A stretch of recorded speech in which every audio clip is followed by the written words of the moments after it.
Hana Hanifah menggugat cerai suaminya. Ada bukti perselingkuhan hingga seserahan pernikahan yang diambil. Pernikahan Hana Hanifah dan Randy baru berusia sebulan. Namun berbagai masalah muncul hingga membuat Hana ingin bercerai dari suaminya tersebut. Perceraian Hana Hanifah dan Randy kini semakin disoroti. Hana Hanifah mengaku sudah sangat siap berpisah dari Randy. Ia juga membeberkan kelakuan sang suami selama masa pernikahan yang terbilang masih seumur jagung tersebut. Pasalnya, Hana Hanifah dan Randy baru sebulan menikah dan sudah tak bisa mempertahankan rumah tangganya bersama Randy.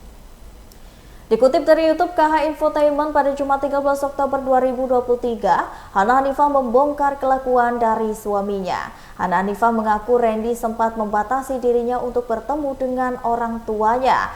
Bahkan saat sang ibunda sakit, ia juga tetap tak boleh menemuinya. Sementara Hanifah, anaknya juga merasa tidak tega melihat ibunya yang sedang jatuh sakit. Meskipun adiknya sudah merawat ibunya juga, tak hanya itu, Hana Hanifah pun membeberkan kelakuan lain dari sang suami. Nafkah lahir batin, Pernikahan kamu berapa lama? pernikahan aku berapa lama? 1 bulan. Itu bagi mau jawab kali tadi. Iya.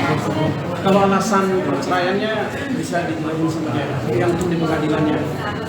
Ya kalau alasan cerainya itu kan kalau tadi merajut apa namanya alasan-alasan Hana kan sebenarnya pada intinya Hana ini sudah merasa tidak nyaman dan menjalani hubungan dengan si Randy ini karena dia ada dampak di psikisnya, dia tertekan dan akhirnya dia sudah bulat lah, akhirnya dia mengajukan gugatan cerai ini karena memang banyak banget dampaknya, dari mungkin dia diperlakukan dengan apa namanya yang tidak menghormati ibunya juga, padahal kan seharusnya kan ya walaupun memang tugasnya Hana menghormati suami, kan harusnya suami juga harus menghormati orang tuanya Hana juga. Nah ya itulah sisi salah satunya yang bikin mungkin fatal ya, apalagi ada ancaman, apalagi juga ada apa namanya mas kawin sama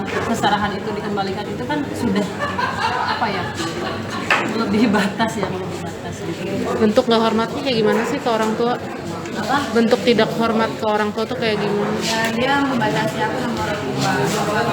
Kayak mama aku sakit aja, dia nggak boleh nyamperin mama aku loh pas jadi harus sama dia. Sedangkan aku kan sebagai anak kan nggak tega ya, aslinya ya mama aku sakit, walaupun ada adik aku, walaupun ada ayah aku, tapi kan aku nggak bisa membiarkan mama aku sakit. Ini mama aku loh yang melahirkan aku loh, masa aku diem aja. Tapi tadi yang bahas soal nafkah, Apa? soal nafkah. Ya cuma yang dikasih itu aja, nggak ada per bulan berapa, nggak ada bulan berapa kamu sini nggak ada. Diminta juga nggak uang yang dia ngasih kamu itu, enggak. Jadi hanya siapa kawinnya yang diminta. Jadi cuma mas kawin sama seserahan aja yang diambil sama dia. Tas ini juga nih mau diambil sama dia karena kan ini kan seserahan juga kan. Jadi nggak juga. Masih saya.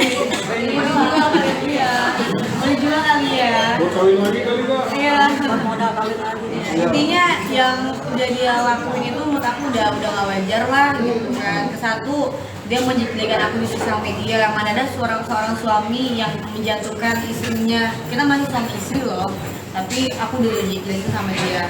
Sebenarnya aku juga malas buat wawancara ke media, tapi kan orang-orang takutnya mengiranya aku yang salah, jadi aku buat komunikasikan di sini. Aku membilang cincin seserahan,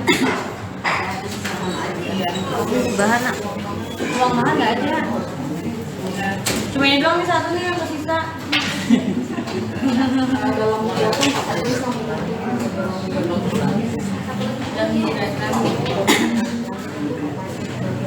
Aku sih orangnya nggak mau ribet ya, nggak mau bentuk gimana, udah pengen selesai aja udahlah. walaupun dia ada ancaman, ada ngancam aku, walaupun dia udah bikin harus aku down, tapi ya udahlah, aku cuma pengen cerai aja. Bahkan berarti dari awal pernikahan itu kan sebenarnya abis pernikahan ada manis-manisnya gitu, itu nggak ada ya Mbak? Atau emang langsung dia berubah drastis setelah menikah atau bagaimana Mbak? Jadi pas nikah itu awal baik-baik, tapi mungkin karena aku minta di sana, pas aku umroh aku minta, karena kan aku berantem terus kan pas umroh itu, pas di Turki, pas ini aku berantem terus, aku minta tolong Leo kalau misalkan dia benar, coba tolong dimudahin urusannya. Nah, kalau misalkan dia bisa buat sana, tolong buktikan. Nah, kebuktilah, alhamdulillah doa aku dijabah pas saya pulang di bawah dari bukti dia langsung. Dan aku paling nggak sukanya kenapa harus dia menjelek-jelekin aku di sosial media itu sih. Karena aku aja nggak pernah loh menjelek-jelekin di sosial media. Pernah nggak lihat status aku? Nggak pernah kan aku menjelek-jelekin di sosial media. Karena bukan tipikal aku yang harus menjelek-jelekin orang. Malah dia yang ngumbar ya? Iya. Roma lah mbak, aku sampai ke psikiater.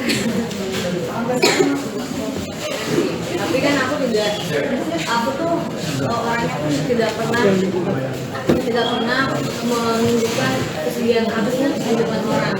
Jadi biar aja lah, aku aja berantem sama dia, aku nggak pernah cerita sama mamaku.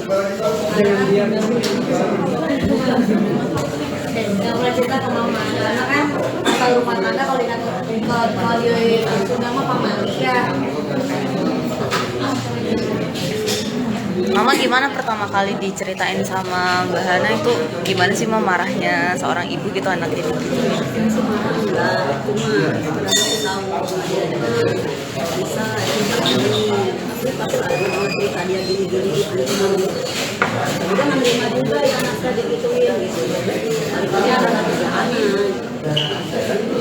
Sebenarnya kalau ancaman mahar apa mas kawin dikembalikan itu menurut Hana kan masih kerikil-kerikil, cuman yang lebih Hana tidak bisa wajarkan adalah ketika suaminya ini punya menjalin hubungan lain dengan wanita lain yang diduga mantannya gitu. Itu mungkin Hana sudah merasa tidak dihargai, terus yang kedua juga orang tuanya Hana juga tidak dihormati, jadinya ya lebih baik Hana biasanya butuh ketenangan juga, akhirnya memilih pisah gitu. Dan akhirnya memilih pisah saja. Tapi menurut kamu ini pilihan berat atau bagaimana? Menurut Mbak Hana ini pilihan berat atau bagaimana? Ya dibilang berat ya berat, tapi mau gimana lagi ya mungkin memang udah jalannya ya masih terima aja. Tapi perpisahan ini ada yang tidak sih? Nggak ada. Hanya pihak ketiga aja.